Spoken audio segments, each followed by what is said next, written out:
زین اور اس کی چھوٹی بہن مریم ایک دن باغ میں کھیل رہے تھے۔ اچانک انہیں جھاڑیوں کے پاس سے ہلکی سی سسکیوں کی آواز سنائی دی۔ دونوں آہستہ آہستہ آگے بڑھے تو دیکھا کہ ایک ننھا سا سفید خرگوش زخمی بیٹھا تھا۔ خرگوش کے پاؤں میں کانٹا چبھ گیا تھا۔ وہ اٹھنے کی کوشش کرتا تو درد سے پھر بیٹھ جاتا۔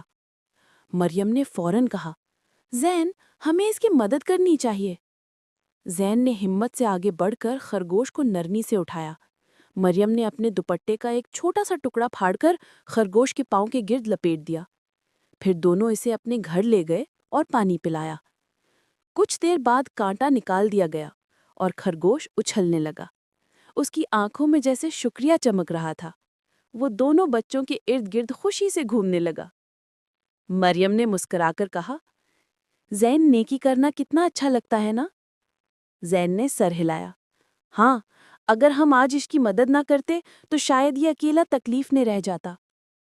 کچھ دیر بعد خرگوش جنگل کی طرف بھاگ گیا، مگر جاتے جاتے ایک بار پیچھے مڑ کر ضرور دیکھا، جیسے کہہ رہا ہو، شکریہ میرے پیارے دوستو۔